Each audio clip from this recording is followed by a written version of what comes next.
പ്രേക്ഷകരെ, ബ്രേക്കിംഗ് അവേഴ്സിലേക്ക് അഖിൽ മാരാർ 2020 വിട്ടു. സാബുവും ജേക്കബുമായുള്ള അഭിപ്രായ ഭിന്നതയെ തുടർന്നാണ് 2020 വിട്ടത്. തൃക്കാക്കരയിലെ NDA സ്ഥാനാർത്ഥിയായിരുന്നു അഖിൽ മാരാർ. നിതിൻ സേവ്യർ വിവരങ്ങളുമായി ചേരുകയാണ്. നിതിൻ, എന്താണ് അഖിൽ മാരാരും സാബുവും ജേക്കബും തമ്മിലുള്ള പ്രശ്നം? എന്തുകൊണ്ടാണ് ഇപ്പോൾ തെറ്റിപ്പിരിഞ്ഞിരിക്കുന്നത്? മാധു, തെരഞ്ഞെടുപ്പിന് തൊട്ടുമുമ്പാണ് ബിഗ് ബോസ് താരമായ അഖിൽ മാരാർ 2020യിലേക്ക് എത്തുന്നത്. പിന്നീട് 2020യുടെ തൃക്കാക്കര മണ്ഡലത്തിലെ സ്ഥാനാർത്ഥിയാവുകയും ചെയ്തു.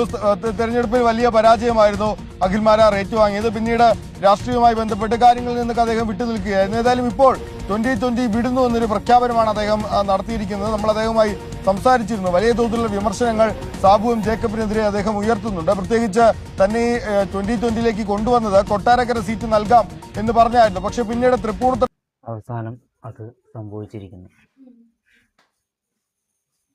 അഖിൽ മാരാർ 2020 വിട്ടു. 2020 അടിപൊളി എന്നും പറഞ്ഞ് പുള്ളി പോയ മനുഷ്യനാണ്. കാരണം പുള്ളീനെക്കുറിച്ച് പ്രത്യേകിച്ച്, പുള്ളിയുടെ സ്വഭാവത്തെക്കുറിച്ച് പ്രത്യേകിച്ച് പറയേണ്ട കാര്യമൊന്നുമില്ല. എല്ലാവർക്കും തന്നെ അറിയാം പുള്ളി എങ്ങനത്തെ ഉള്ള ആളാണ്. ഒരു സമയത്ത് എന്താ ബിഗ് ബോസ് ആയിക്കോട്ടെ, പിന്നെ പുള്ളി അഭിനയിച്ച സിനിമ ആയിക്കോട്ടെ, എന്ത് കാര്യങ്ങളായിക്കോട്ടെ, പുള്ളി അങ്ങ് പുകഴ്ത്തി പറയും. പിന്നീട് വന്നിട്ട് തിരുത്തി പറഞ്ഞ് അതിനെ ആക്ഷേപിച്ചു പറയും. അതിവിടെയും സംഭവിക്കും. അത് കറക്റ്റായിട്ട് എനിക്ക് ഞാൻ പുള്ളീനെക്കുറിച്ച് റിയാക്ഷൻ വീഡിയോ ചെയ്യുമ്പോൾ തന്നെ ഞാൻ തന്നെ പറഞ്ഞിട്ടുണ്ട്. രമേഷ് പിഷാരടിയും പറഞ്ഞിട്ടുണ്ട്. അതിന് മുമ്പ് ഞാൻ അത് പറയുന്നതിന് മുമ്പും ഞാൻ പറഞ്ഞിട്ടുണ്ട്. ഇന്ന് പുള്ളി പുകഴ്ത്തി പറയും, നാളെ അടുത്ത ദിവസം വന്നിട്ട് പുള്ളി പറഞ്ഞതിനെ കുറ്റം പറയും. അത് തന്നെയാണ് ഇവിടെ സംഭവിച്ചത്. പുള്ളി അവിടെ എന്നിട്ട് ഇപ്പോൾ ഫേസ്ബുക്ക് പോസ്റ്റ് ഇട്ടേക്കും തന്നെ ഗാന്ധിജി ഇങ്ങനെ അഭിപ്രായ സ്വാതന്ത്ര്യം, ഗാന്ധിജിയുടെ എന്തോ ഒരു സന്ദേശം ഇട്ടിട്ട് സാഹചര്യങ്ങളൊക്കെ അഭിപ്രായം മാറാനുള്ള സ്വാതന്ത്ര്യമുണ്ട്. പുള്ളി ആ ഗാന്ധി ആദർശം മുന്നിട്ടിക്കൊണ്ട് ഇങ്ങനെ പോവുകയാണ്. എന്നിരുന്നാൽ പോലും പുള്ളീനെക്കുറിച്ച് ആദ്യം ബിഗ് ബോസ് കയറിയപ്പോൾ കിടന്ന് ബിഗ് ബോസ് പോണേക്കാൾ ഞാൻ മുണ്ട് നോക്കി കാണിക്കുകയാണെന്ന് പറഞ്ഞു. ബിഗ് ബോസിൽ പോയി കിടന്ന് പോയെടുത്തിട്ട് ഞാൻ ഇന്ന സംഭവമാണ്, വിന്നറായി കഴിഞ്ഞപ്പോൾ ഇന്ന സംഭവമാണ്. അത് കഴിഞ്ഞ് പിറ്റേ ദിവസം അടുത്ത 2-3 വർഷം കഴിഞ്ഞ് പുള്ളി ഒന്ന് പറയുകയാണ് ബിഗ് ബോസിൽ കാസ്റ്റിംഗ് കൗച്ച് കിടക്കുന്നുണ്ട്. എന്നിട്ട് ഈ മാതിരി കുറ്റം പറയാൻ പറ്റുന്നതിനാണ് അങ്ങേയറ്റം പുള്ളി കുറ്റം പറഞ്ഞിട്ട് കഴിഞ്ഞ സീസണിൽ അവിടെ പോയി ബിഗ് ബോസിൽ പോയി കയറി അതിലായിട്ട് പോയി കയറി. അതുപോലെ പുള്ളി അഭിനയിച്ചൊരു സിനിമയുണ്ട്, വേദം എന്തോ ഒരു പടത്തിനകത്ത് അതിൻ്റെ കിടന്ന് ഓഞ്ഞ എക്സ്പ്രഷനും ഇട്ട് എന്നിട്ട് പിന്നെ ഒന്ന് അതിൻ്റെ സംവിധായകനെതിരെ കിടന്ന് കുറ്റം പറഞ്ഞു. ഇങ്ങനെ ഞാൻ കയറി അങ്ങനെ തിന്നിട്ട് അവർ തന്നെ കുറ്റം പറയാമെന്നുള്ളത് അത് സംഭവം തന്നെയാണ് അവിടെയും പോയി പറഞ്ഞത്. ആ സംവിധായകനെയും പറഞ്ഞു. അങ്ങനെ ഇപ്പോഴേ ഇലക്ഷനെ കുറിച്ചും പറയണം. ഇലക്ഷനിൽ 2020 കയറിയപ്പോൾ തന്നെ ഞാൻ ഇങ്ങനെ ഇവിടെ തൃക്കാക്കര ഞാൻ ഇത്രയും വോട്ട് ഞാൻ പിടിച്ചിരിക്കുന്നു. അങ്ങ് ഇതുവരെ ഇലക്ഷൻ മത്സരിച്ചതിൽ ഏറ്റവും കോൺഫിഡൻ്റ് ആയിട്ട് പുള്ളി പറഞ്ഞു ഞാനങ്ങ് ജയിച്ചു. പ്രഖ്യാപിച്ച അന്ന് തുടങ്ങി പുള്ളി പറഞ്ഞു ഞാൻ ജയിച്ചു, പിന്നെ വോട്ട് ഞാൻ പിടിച്ചിരിക്കും. ആ പുള്ളിയാണ് ഇവിടെ വന്നിട്ട് ഇങ്ങനെ തള്ളുന്നത്. അയ്യോ, എന്നിട്ട് പിന്നെ അതിൻ്റെ ഒരു നേരിയ അംശം 24 കണ്ട് വാർത്ത കൊടുത്താറുള്ളൂ. 26 ദിവസം കൊണ്ട് ജയിക്കുമെന്ന് വിചാരിച്ച മണ്ടൊന്നുമല്ല. എന്നിട്ട് തള്ളു കേൾക്കണമായിരുന്നു. അരുൺകുമാർ, റിപ്പോർട്ടർ ചാനൽ അരുൺകുമാർ ഞാൻ മുന്നിലാണെന്നുള്ള വാർത്ത വായിക്കുന്ന സമയം സുരേഷ് ഗോപിനെ അടുത്ത് നിർത്തി പറഞ്ഞ കാര്യങ്ങൾ എങ്ങനെ പറയുവാണെങ്കിൽ പുള്ളിയുടെ ലീലാവസങ്ങൾ ഒരുപാടുണ്ട്.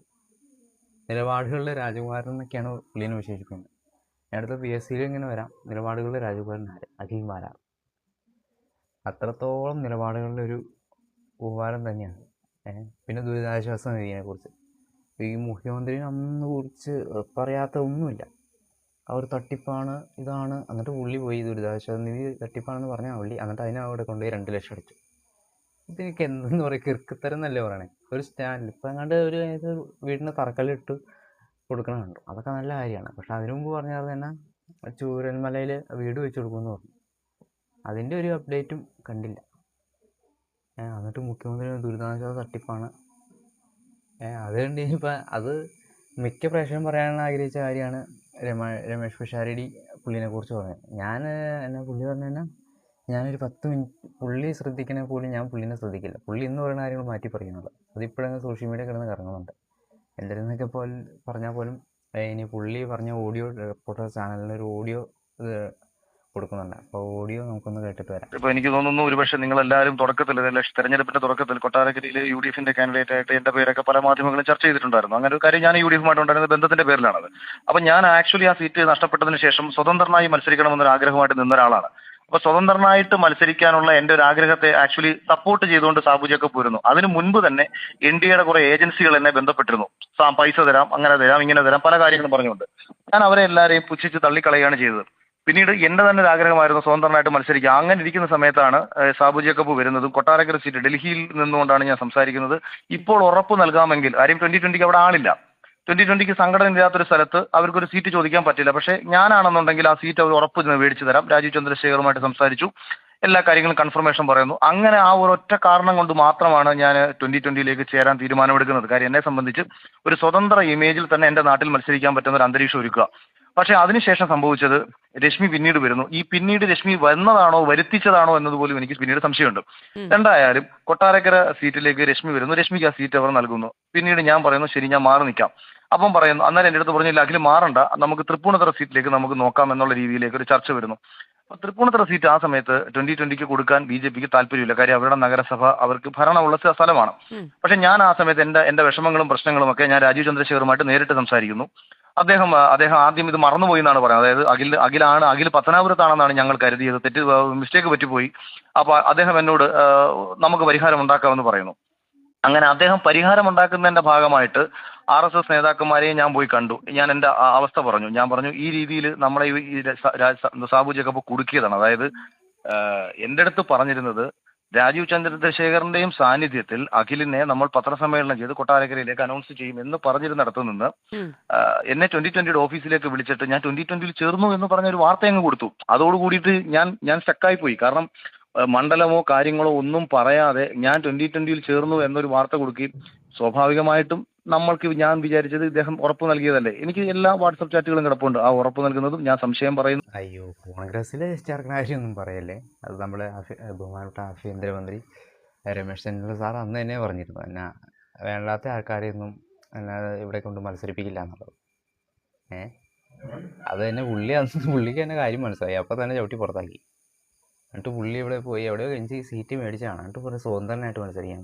അപ്പോൾ ഇഷ്ടമല്ലെങ്കിൽ അപ്പോൾ തന്നെ എനിക്ക് തീരുമാനം ഇഷ്ടമല്ലെങ്കിൽ ഈ പറയാനുള്ള ഇവിടെ നിന്ന് ഈ പ്രസംഗിക്കണേക്കാൾ മുമ്പ് അത് പറയാൻ പാടില്ലായിരുന്നു. എനിക്ക് ഇങ്ങനെ എൻ്റെ മണ്ഡലത്തിൽ മത്സരിക്കണം. ഞാൻ സ്വതന്ത്രം ചോദിച്ചാലും തോറ്റാലും ഞാൻ മത്സരിക്കും. എനിക്ക് സ്വതന്ത്രമായിട്ട് മത്സരിക്കണം. എൻ്റെ നാട്ടിൽ എനിക്ക് സീറ്റ് വേണ്ട എന്ന് ഒരു പറഞ്ഞാൽ തീരാവുന്ന കാര്യമുള്ളൂ. എന്നിട്ട് ഇവിടെ കിടന്നിട്ട് അവരുടെ എന്തോ പൈസയൊക്കെ മേടിച്ചു എന്നാണ്. എന്നിട്ട് ഇപ്പോൾ പറയണ BMW ബൈക്ക് വിറ്റുവന്നു. പ്രചാരണത്തിന് 4 പേരാണ് പങ്കെടുക്കുന്നത്. നമ്മളെല്ലാവരും കണ്ടിട്ട് 4 പേരാണ് ആ പ്രചാരണത്തിൽ പങ്കെടുക്കുന്നത്. പുള്ളി കൂടെ ഓടുന്ന ആൾക്കാരാരാ? ഞാൻ മിഥുൻ മാത്രം വന്നിട്ടുണ്ട്. അനിയൻ മിഥുൻ മാത്രമാണ് അവിടെ. അനിയൻ മിഥുനും കുറച്ച് പേര് വന്നാകും. അത്ര ജനങ്ങളൊക്കെ കൂടിയിരുന്ന് അദ്ദേഹത്തിൻ്റെ കൂടെ ഉണ്ടായിരുന്നു. അദ്ദേഹം പാർട്ടി പുറത്തോരും ഉണ്ടായിരുന്നു. 4 പേരാണ് പങ്കെടുത്തിരുന്നതെന്നൊക്കെ പറഞ്ഞു. അപ്പോൾ തന്നെ തന്നോട് ചോദിക്കാണ്ട് തന്നെ പ്രഖ്യാപിച്ചത്. അപ്പോൾ പറഞ്ഞാൽ എനിക്ക് നിൽക്കാൻ താല്പര്യമില്ല, എനിക്ക് പാർട്ടിയിൽ നിൽക്കാൻ പറ്റില്ല, ഞാൻ സ്വന്തമായിട്ട് മനസ്സിലായി. ഒരു വാക്ക് പറഞ്ഞാൽ തീരാവുന്ന കാര്യമുള്ളൂ. ഈ കിടന്ന് ഒച്ചപ്പാടെടുക്കേണ്ട കാര്യമുണ്ടോ? എൻ്റെ അഭിപ്രായം പിന്നെ ഇതാ. ഇപ്പം എന്തായാലും തോറ്റു കഴിഞ്ഞപ്പോൾ കാശ് കയറി ചോദിച്ചോ. അതുകൊണ്ട് ഇന്ന് ചവിട്ടി പുറത്താക്കിയതാണ്. പുള്ളീനെ അന്ന് ആ പാർട്ടിയിലെടുത്ത കോൺഗ്രസ്സുകാരിങ്ങനെ ചവിട്ടി തലേ പുള്ളി ഇത്രയും പുള്ളിയുടെ സ്വഭാവം അനുസരിച്ചുള്ള ആരെങ്കിലും ബുദ്ധിയുള്ള ആരെങ്കിലും പുള്ളീനെ ഈ പാർട്ടിയിലെടുക്കും? എടുക്കത്തില്ല. അത് തന്നെയാണ് സാബു ജേക്കബിനെ കാണിച്ച് കൊണ്ടത്. ഇത്രയും കോൺഫിഡൻറ്റ്, ഏറ്റവും കോൺഫിഡൻ്റ് ആയിട്ട് പറഞ്ഞാണ് ഇത് കേരളത്തിൽ മത്സരിച്ചതിൽ ഏറ്റവും കോൺഫിഡൻ്റ് ആയിട്ട് പറഞ്ഞാൽ ഞാൻ ജയിക്കുമെന്ന് പറഞ്ഞ പുള്ളിയാണ് അഖിൽ മാരാർ. എന്നിട്ട് എന്തുകൊണ്ട് രാജീവ് ചന്ദ്രശേഖരനെ പോയി കണ്ടു, അദ്ദേഹത്തിന് ഓർമ്മയില്ലാതെ മഴപ്പോളം തഴഞ്ഞാണ്. നമുക്ക് തന്നെ ഭാര്യയാവുന്ന ഓർത്തോണ്ടായിരിക്കും. എന്തെങ്കിലും തീരുമാനം ഉണ്ടെങ്കിൽ സ്വന്തമായിട്ട് തീരുമാനം ഒരു സ്റ്റാൻഡിൽ ഉറച്ചു നിൽക്കും. അപ്പം തന്നെ പറയണേ എനിക്ക് എൻ്റെ കൊട്ടാരക്കരയിൽ മത്സരിച്ചാൽ ഇങ്ങനെ ഒറ്റ ഡേയിൽ പറഞ്ഞാൽ ഞാൻ ജയിക്കുമോ നോക്കുമോ അത് വിഷയമല്ല, ഞാൻ സ്വതന്ത്രമായിട്ട് എനിക്ക് കൊട്ടാരക്കരയിൽ മത്സരിക്കണം. നിങ്ങൾക്ക് സീറ്റ് തരാൻ ബുദ്ധിമുട്ടാണെങ്കിൽ വേണ്ട, ഞാൻ ഈ പാർട്ടിയെ തുടരില്ല, ഞാൻ സ്വന്തമായിട്ട് മത്സരിച്ചോളാം, തീർന്നു. എന്നിട്ട് അവർ രീതിയിൽ കിടന്നിട്ട് അങ്ങ് തള്ളു കേട്ടോ കഴിഞ്ഞ് കഴിഞ്ഞാൽ എൻ്റെ ഏറ്റവും ഇലക്ഷനിൽ തള്ളു തള്ളിയത് 2 പേരാണ്. ഒന്ന് അഞ്ജലി നായരും പിന്നെ ഒന്ന് അഖിൽ മാരാറും. അഖിൽ മാരാരെ തട്ടിച്ചൂടെ താണിരിക്കുക തള്ളലിൻ്റെ കാര്യത്തിലും നിലപാടിൻ്റെ കാര്യത്തിലും. അങ്ങ് തള്ളി, അങ്ങ് ഇൻ്റർവ്യൂവിൽ പറയണം ഇങ്ങനെ തള്ളൽ. എൻ്റെ രമേഷ് പിഷാറിന് പാലക്കാട് പോയി തോക്കാനുള്ള കുറിച്ച് ഞാനെന്ത് പറയും? എന്നിട്ട് പുള്ളിനെക്കുറിച്ച് അവിടെയും കുറിച്ചും കുറ്റം പറഞ്ഞു. എന്താ ജോജി ജോർജിനെ എങ്ങാണ്ട് കയറ്റിയില്ല, അങ്ങനെയൊക്കെ ചെയ്താന്ന് പറഞ്ഞു. പുള്ളിനെ അവിടെയും ചേർത്ത് കുറ്റവും പറഞ്ഞു. എന്ത് മനുഷ്യനാണെന്ന് ആലോചിക്കും. ഇനി നമ്മൾ സാബു ജേക്കബ്, അദ്ദേഹവും ഇതിനെക്കുറിച്ച് പ്രതികരിച്ച് രംഗത്തെത്തിൻ്റെ കുറച്ച് ഒഴിവൊക്കെ ഉണ്ട്. അതൊരു കേൾപ്പിച്ചു തരാം. ശേഷം കമ്മ്യൂണിക്കേഷൻ ഒന്നുമില്ല. ഇല്ല. ഓ, നമുക്ക് നിലവിൽ കത്തൊന്നും വന്നിട്ടില്ല, രാജിക്കത്ത്. അതിനെ അങ്ങനെയൊന്നും മത്സരിച്ചാല് പ്രത്യേകിച്ച് ഒരു സ്ഥാനമൊന്നും ഉണ്ടായില്ലല്ലോ പുള്ളി. ഓ, അങ്ങനെ രാജിവെക്കേണ്ട തരത്തിലുള്ള പോസ്റ്റ് ഒന്നും ഉണ്ടായിരുന്നില്ല സംഘടനയിൽ. 2020 ഒരു ഔദ്യോഗിക ഇതല്ല, സ്ഥാനാർത്ഥിയായി നല്ല രീതിക്ക് പറഞ്ഞിട്ട് രാജിവെക്കേണ്ട കാര്യങ്ങളൊന്നും അതിലില്ല. ശരി, അപ്പൊ സംഘടനയ്ക്ക് യാതൊരു തരത്തിലുള്ള കുഴപ്പമുണ്ടാവില്ല. അത് അതിനകത്ത് ഇപ്പൊ ഒരാള് ഇപ്പൊ എത്രയോ ആളുകൾ ഏതെല്ലാം പാർട്ടിയിൽ അങ്ങോട്ടും ഇങ്ങോട്ടും മാറും. അതാണല്ലോ രാഷ്ട്രീയം എന്ന് പറയുന്നത്. അപ്പൊ അവർക്ക് യോജിക്കാൻ പറ്റുന്നില്ലായിരിക്കും, പോയിക്കോട്ടെ. അതിന് നമുക്ക് എന്ത് ചെയ്യാൻ പറ്റും? കൃഷ്ണമായിട്ടുള്ള ബന്ധമല്ലാതെ മറ്റു ബന്ധങ്ങളൊന്നുമില്ല പുള്ളിയായിട്ട്. പാർട്ടിക്ക് ഔദ്യോഗികമായിട്ട് യാതൊരു തന്നെയുള്ളൂ പുള്ളിയുടെ പ്രതികരണം. ഒരു പാർട്ടിയാകുമ്പോൾ ആൾക്കാർ വിട്ടും പോവും. പാർട്ടി മാറിയാണ് ഇഷ്ടംമാതിരി ആൾക്കാരുണ്ട്. സന്ദീപ് പേര് പാർട്ടി മാറിയില്ലേ? പല ആൾക്കാരും പാർട്ടി മാറി പോകുന്നുണ്ട്. തമിഴ്നാട്ടിലും അങ്ങനെ മാറി പോകുന്നുണ്ട്. അവരെന്ന് വെച്ചാൽ അയ്യോ പോയില്ലേ എന്ന് പറഞ്ഞ് കരഞ്ഞുകൊണ്ടിരിക്കുമല്ലോ. അയ്യോ ഞങ്ങളുടെ പാർട്ടി ഇടിയൊന്നുമില്ല. പോകേണ്ടവർ പോവും, നിൽക്കേണ്ടവർ നിൽക്കും, പോകേണ്ടവർ പോവും. അത്രേ ഉള്ളൂ. എന്നിരുന്നാൽ പോലും ഇനി പുള്ളിയുടെ യൂട്യൂബ് ചാനൽ പുള്ളിക്ക് തന്നെ ഇത് തന്നെ ഒരു മാസം തന്നെ കണ്ടന്റായിട്ട് പുള്ളി കൊണ്ടുപോകും. അത് കുറച്ച് വർഷക്കാലത്ത്. പിന്നെ ഇനി അടുത്ത മത്സരങ്ങളിൽ സാബു ജേക്കബ് കഴിഞ്ഞതൊക്കെ മറന്ന് നമ്മൾ ചെയ്യാമെന്നൊക്കെ പറഞ്ഞ ഒരു വാക്ക് പറഞ്ഞാൽ പുള്ളി അപ്പുറത്ത് ചാടും. ഇത് തന്നെയാണ് പുള്ളീനെ എടുത്തിട്ടിട്ട് ഇപ്പോൾ ഏറിലെ ഒരു സ്ഥിരതാമസക്കാരനായി. പേളിമാണിയുടെ പോർട്ടറൊക്കെ തന്നെയാണ് അഖിൽമാരാരും വരുന്നത്. അഖിൽമാരാനോട് ഒന്നേ പറയാനുള്ളൂ, നിങ്ങളുടെയൊക്കെ തീരുമാനം എടുക്കാനുള്ള ഒരു റൈറ്റ്സ് നിങ്ങൾക്കുണ്ട്. എന്ന് വെച്ചാൽ ഈ ഊന്തിൽ മാറിനേക്കാൾ ഓന്ന് പറഞ്ഞ സ്വഭാവം അത് നിർത്തുക, അതിനും കുറയ്ക്കുക. എത്രയൊക്കെ ആൾക്കാർ പറയണില്ല, ആ പറയണേൽ എന്തെങ്കിലും ഒന്ന് കാര്യമുണ്ടെന്ന് പറഞ്ഞ് ചിന്തിക്കാനുള്ള ബോധമെങ്കിലും കാണിക്കും. ഇനി വരും അപ്ഡേറ്റ് എന്താവും. എന്നിരുന്നാൽ പോലും 2020 ചുമ്മാ അടങ്ങിയിരിക്കുമെന്നൊന്നുമില്ല. സാബു ജേക്കബ് ഒരു തുടക്കം ഇട്ടിട്ടുള്ളൂ. ഇനി പാർട്ടിക്കാരിനി പുള്ളിയുടെ സന്ദേശങ്ങളൊക്കെ ഇങ്ങനെ പുറത്ത് വിട്ട് കഴിഞ്ഞാൽ ആട്ടുപടലെന്നാകും. ഒരു മിണ്ടാതെ ഇലക്ഷൻ തോറ്റു മിണ്ടാതിരിക്കും. അത് മിണ്ടാതിരിക്കുക, അല്ലെങ്കിൽ പാർട്ടിയിൽ രാജിവെക്കുക, അല്ലെങ്കിൽ രാജിവെച്ച് മിണ്ടാതെ മൂലയ്ക്ക് എവിടെയെങ്കിലും തൻ്റെ കാര്യങ്ങളോ അല്ലെങ്കിൽ സോഷ്യൽ മീഡിയ ഉപയോഗിക്കേണ്ടതെന്ന് പറയില്ല, നിങ്ങളുടേതായിട്ട് കാര്യങ്ങളൊക്കെ പറഞ്ഞ് സംസാരിക്കുക. ഇനിയെങ്കിലും ഈ സ്വഭാവം ഒന്ന് മാറ്റുക. അത്രേ അഖിൽമാരോട് പറയാനുള്ളൂ.